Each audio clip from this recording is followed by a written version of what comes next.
All right, welcome back everyone for another deep dive. Today we're going to be looking at something kind of different. We're going to be looking at affordable witchcraft, Oh, and interesting. we've got a really cool source here Okay. called Affordable Witchcraft. Mm-hmm. Pretty pretty straightforward title, Yeah.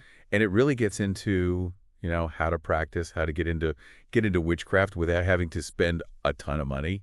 Yeah, it's a common misconception that you need tons of ingredients and expensive crystals and stuff like that to practice witchcraft. But actually, this deep dive highlights how you can be really resourceful and Right. adaptable, which has always been a big part of these practices. Yeah, yeah. When I think of witchcraft, I kind of always think of those really elaborate altars that you see like online and things, like with tons of crystals and all these fancy candles and stuff everywhere.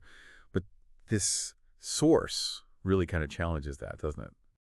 Definitely. It emphasizes that the magic really comes from intention and understanding the energy that's already around us.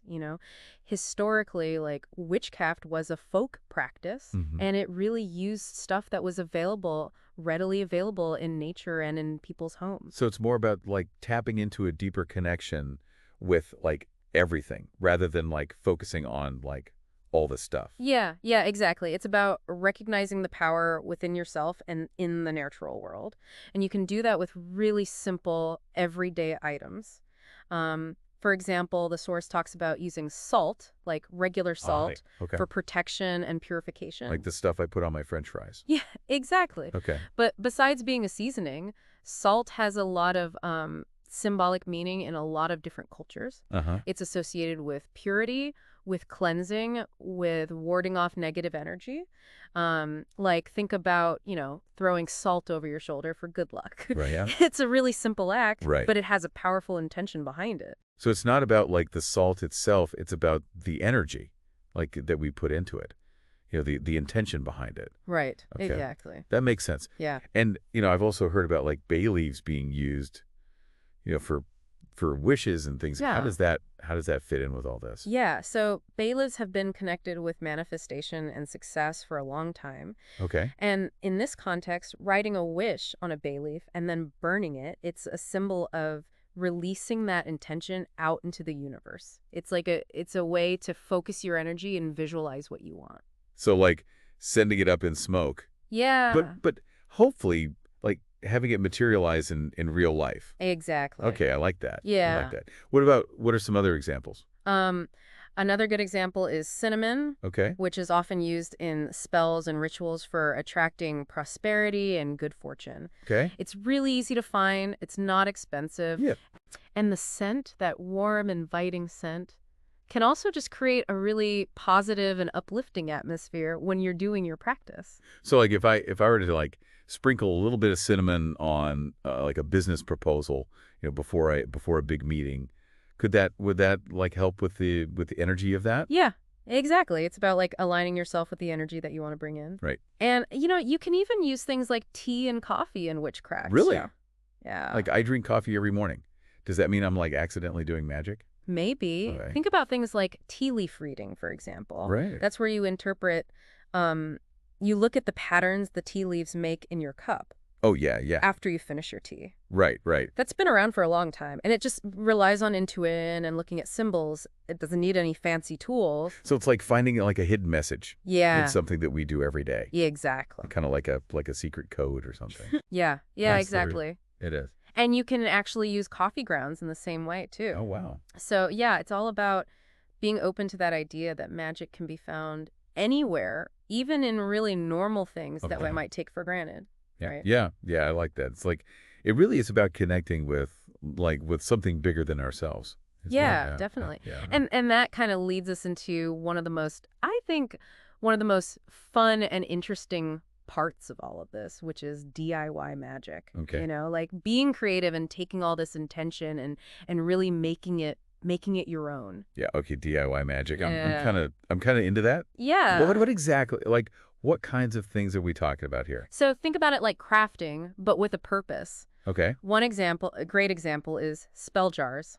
Okay. Basically, you just take like any old jar, like a recycled jar, Right. and you fill it up with ingredients that are meaningless to you, like herbs and spices. Uh-huh. You can even put like written intentions in Oh, there, wow. and then you seal it all up with wax. So like it's kind of like a time capsule, but for like your hopes and your wishes. Exactly. Right. It's about putting energy and intention into these everyday objects. Gotcha. And the source actually gives a bunch of like recipes for spell jars. Oh, cool. So, for example, if you wanted to make a jar for protection, you could use things like salt Baileys, black pepper. Like cooking ingredients. Yeah, but they also have like symbolic meaning. Right. If you want to attract money, you could use cinnamon. You could put some coins in there. Okay. Maybe a little bit of basil. I like that a lot. It combines like the practical with the symbolic. Mm. Is there like a specific method like to making these jars, or like a certain like ritual you have to do, or is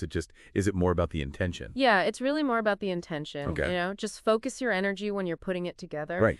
Visualize what you want as you add each ingredient. Like Right. really see it being infused into that jar.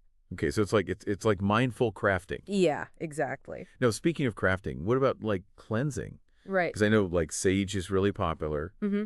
Are there any like more affordable ways to do cleansing? Yeah, definitely. You can make your own cleansing bundles with herbs, Okay. like rosemary, that's good for protection, mental clarity. Right. Lavender's good for peace and relaxation. Ah. And pine is great for grounding and renewal. So it's like making your own like aromatherapy blend. Yeah, But yeah. with intention? Yeah. I like that. And going back to the DIY stuff, the book also mentioned sigils. Yes. So like instead of buying like an expensive talisman, Right. you could just make your own. Exactly. So it's like drawing your own like magical symbols. Right? Yeah. Huh. Does it have to be like a specific design, or is it more about like what it means to you? Yeah, it's totally about what it means to you. It can be anything. You can draw them on paper, carve them into wood. You can even draw them on yourself. Wow. Okay. The power really comes from the intention you put into it. Oh, so like I don't have to be a good artist or anything like that. No. It's more about like the energy behind it. Exactly. I really like that. Yeah. Now, what about crystals? Okay. Because I know like they could be pretty pricey, Yeah, they can. and they're really popular in witchcraft. But like, are they actually necessary? Not really, no. Okay. Like, they can be beautiful, they can be powerful, Right. but you don't need them to practice magic. Okay. The source makes it really clear that regular stones, like, you can just find a rock outside. Yeah. Or like a river rock. Yeah. Those can be just as effective. Okay. It's not about the material value. Right. It's about your intention and your energy. So we're taking the power back from the object and Yes. putting it back into the hands of the individual. Exactly. I like that. Yeah. But I mean, I guess there's still like affordable crystals out there, right? Oh, yeah, totally. Like clear quartz is a great all-purpose crystal. Uh-huh. And amethyst, tiger's eye, obsidian. Right. Those are all pretty inexpensive. Okay. And they're good for beginners, too. It's really making me want to go out and like find some of my own like special stones. Yeah. Like go on a hike or something. Uh-huh. It's like a treasure hunt or something. Totally. And that actually brings us to another big part of affordable witchcraft, which is connecting with nature. Yes. This is what I was waiting for. Yeah. I love that. It's free, it's powerful, and it's everywhere. Okay, so how do we do that? Like how do we actually bring nature into our practice? Well, for example, you don't have to buy fancy offerings for your spells or rituals. Okay. Right. You can use things that you find in nature, like flowers and leaves, water, stones. Right. Those all have their own energy. Right. And they can be just as effective as anything you'd buy in a store. It's like we're working with the source of the magic. Yeah. Directly. Rather than like a manufactured version of it. Exactly. I really like that idea. Yeah. Now, we were talking about divination earlier. Right. And some of those tools, like the tools that you use for divination, can also get pretty pricey. Yeah, they can. So, like, do I need like a crystal ball or No. like a fancy tarot deck or Yeah, remember all that DIY stuff we were talking about? Yeah. You can make your own tarot cards or oracle cards. Wait, really? Yeah. Like just with like index cards? Uh-huh. Oh, wow. It's a really, really great way to connect with your intuition. Okay. And to develop your own symbols that are meaningful to you. That's amazing. I Yeah. never thought of it that way. And then there's also tea leaf reading, which is Right. really accessible. It's a fun way to get to know your subconscious. Mm-hmm. And if you just have a simple yes or no question, you can even use a pendulum. Right. You can make a pendulum out of the necklace, or you can just tie a key to a string. Oh, wow. So yeah, there's a lot of different ways to adapt these practices Yeah. to make them your own and to use what you have. So really it's about finding like what works for us Mm-hmm. and using our own like inner wisdom, Yes, you absolutely. know, rather than relying on like expensive things or Right. following like a set of rules, you know, Mhm. it's about like trusting ourselves. So, okay, Exactly. now what about, creating a space, like a sacred space Oh, to do witchcraft? yeah. Like, does that also have to be like expensive? Do I need to have like, this huge altar with all kinds of stuff down it? Not at all. A sacred space can be anything. It Okay. can be as simple as a windowsill, Okay. a small shelf, even just a corner of a room. Okay. It's just a place where you can focus your intention and your energy. So it's not about like the square footage or how many crystals I have. No, It's about the energy that I bring to it. exactly. I like that. Yeah. So like instead of, buying like fancy statues or whatever, I Mm-hmm. could just print out like symbols that are meaningful to me or Mm-hmm. draw them or You can even repurpose old candle jars. Oh, okay. You can use music Right. or like nature sounds to set Okay. the mood. Yeah. It's all about making it your own. So we're making like a little haven for Yeah. our practice, Exactly. where we can really connect with ourselves and with the magic. Mm. But what about those times when like you don't have any tools on hand? Right. Is there a way to tap into the magic without having like any physical objects around? Definitely. Yeah, Oh, that's where your own energy and intention come in. Okay. Even if you don't have any tools, Right. your mind and your energy are the most powerful tools you have. Okay, tell me more about that. So, like, you can visualize things. Okay. You can visualize a protective energy shield around yourself. Right. You can use your hands to direct energy. Yeah. You can speak affirmations out loud. Yeah. You can speak your intentions Right. to manifest what you want. So we're basically talking to Nuits for magic. Yeah, That's pretty cool. it is. I like that. And it shows that witchcraft really is accessible to everyone. It's not about money or anything like that. It's about connecting with that power that we all have inside us Right. and with the magic that's all around us. Man, we really went deep, didn't we? Yeah, we do. There's so much to affordable witchcraft. There really is. Like more than I ever would have thought. Yeah, and it shames you that you don't need, a lot of money to practice. Right. Yeah, it's not about like, having to buy a bunch of fancy tools or Right. rare ingredients. Exactly. It's about like, being creative, using everyday stuff. Right, using what you have, Mm. connecting with nature. Yeah. Like I came into this thinking about cauldrons and all that kind of like stereotypical stuff. Right. But I'm leaving feeling really empowered. Yeah. Like I have a much deeper understanding of the magic that's all around us. That's great. Yeah, it's really cool. Yeah, and that's what this source is all about, It's about showing that witchcraft is something that anyone can do. Mm. It's not some mysterious thing that's only for, a select few. Exactly. It's a practice. It's a way of life that Yeah. anyone can connect with. So as we're wrapping up here, what's like the one thing that you really want our listeners to take away from this deep dive?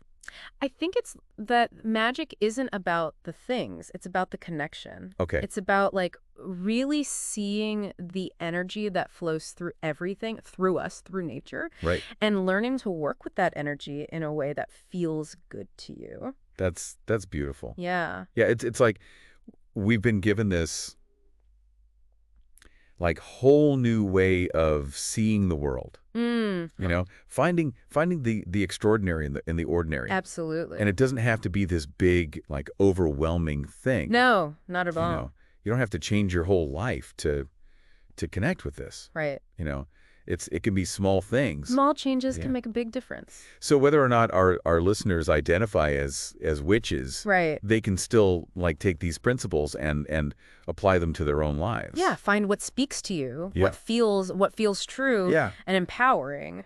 This has been such a cool deep dive. Yeah, It's really inspiring. I'm glad. Yeah, it feels like we've unlocked like all these possibilities, you know? Mm-hmm. And it turned out that the key was inside us all along. It was, and who knows what else is out there waiting for us to discover. Right. So until next time, keep exploring, keep connecting, and keep that magical spark alive. Yes.